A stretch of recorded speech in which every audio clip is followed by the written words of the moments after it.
guys, welcome back to the channel. So I'm going to be following up on the GSR swap and telling you more about the installation process. So like you saw in the last video, it is now running and there was still some stuff to finish up on the engine, so I figured I'd just catch you up on the speed, see where I'm at now. So in the last video, I didn't have the radiator installed yet. This radiator was already on this car whenever I purchased it, when it still had the D-Series engine. I did get new radiator hoses, upper and lower. These are both for GSR. Just put some worm gear clamps on there and holds them on just fine.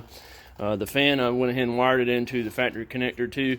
I had to actually add the connector to the fan because they just had the wires stubbed into the factory connector, and I just went ahead and soldered them on and made sure that it'll be there for a long time. I did put the AEM intake on, and then also I put the GSR throttle cable on. And this the GSR, if you're using the GSR intake manifold, you do have to have this bracket. Apparently a lot of people don't have that bracket for some reason, but I pulled this whole swap out of a car and I used the GSR throttle cable too. Well, the GSR throttle cable goes right onto the Civic throttle pedal, as long as you're already manual. So this car was originally manual. If this car was originally automatic, I would either have to change it to a different throttle cable or put a manual throttle pedal in it. So the manual throttle pedal has a different style connection for the cable than the automatic. So let's see. Also, I got the booster hose on. You see here. So no more with the cap on that. And then I guess that may be it for up here, but everything else up here is pretty much squared away. I don't really know of anything else up here I got to do. I've already got coolant in it. It's already got oil. I already got transmission fluid. Oh, I do have to get a slave cylinder. You see I don't have the rod for it, so that's one thing I got to do up here is got to get a slave cylinder. And it should be pretty much it on the top side. I just wanted to show you guys that most of all the Integra stuff does work into the EG chassis. There's no need to go out and buy a bunch of fancy swap parts and all this stuff. If you can find a stock donor Integra, you can have most of all your parts that you're going to need. So we did use stock Integra mounts, but also if your car is equipped with a Z6, the D16 Z6, which has a 3-post mount here, you can use the D-Series mount, and you can also use the D-Series mount over here. And the rear mount is actually the same too. Now the T-bracket has to be from the Integra. It has to be manual Integra. If your car is not already manual, you will need to change this mount over here on the body, or you can get a auto to manual conversion mount. This car was already manual, so it just bolted in a fair. The manuals, you see how it comes out flat. The automatic comes up at an angle like that, so that's the difference there. All right, and for the bottom, I went ahead and got the axles installed also. These are stock GSR axles. They fit right into the Civic hub, so no problems there. I've got this spindle off. That's another video you'll see later. I did put the stock Integra shift linkage in. You can see it here. It bolts right in just like the Civic over here, and then bolts right up to the transmission just like it did on the Integra.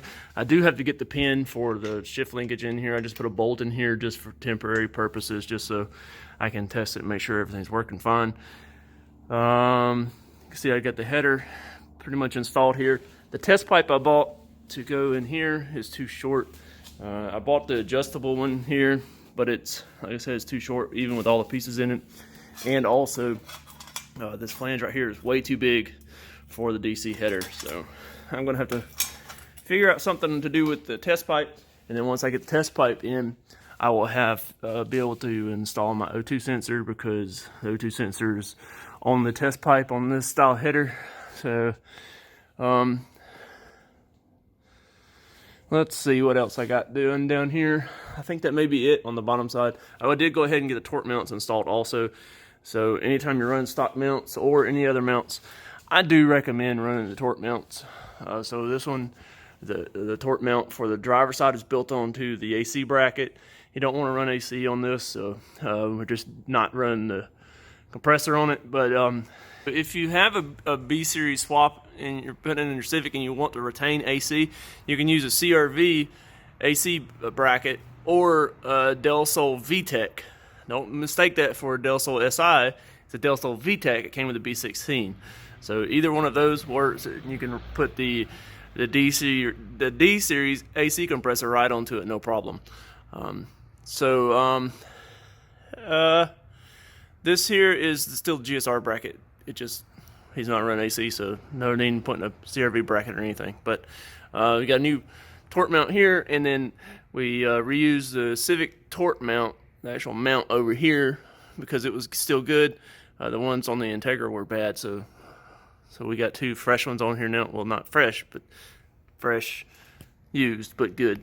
And then we used the Integra brace or piece here off the transmission that goes actually into the mount.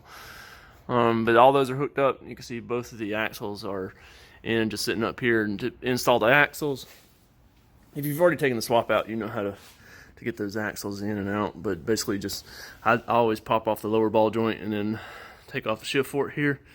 And then you can take this lower control arm, push it down, and get it out from the shift fork or the shock fork, and then you can get the axle out. So anyways, that's pretty much where I'm at on this. I guess really the only things I'm waiting on that I got to get is this pin for the shifter, and I got to get the test pipe situated and figure out what I'm going to do with that and put the O2 sensor in it. I'll say all in all, it's going together pretty good. It does run really good. So let's fire it up again real quick. All right, so I did get the OBD1 VCU bolted in over here where it's supposed to be. You can see we got the Integra shifter in here and the dual bin Integra shift knob, and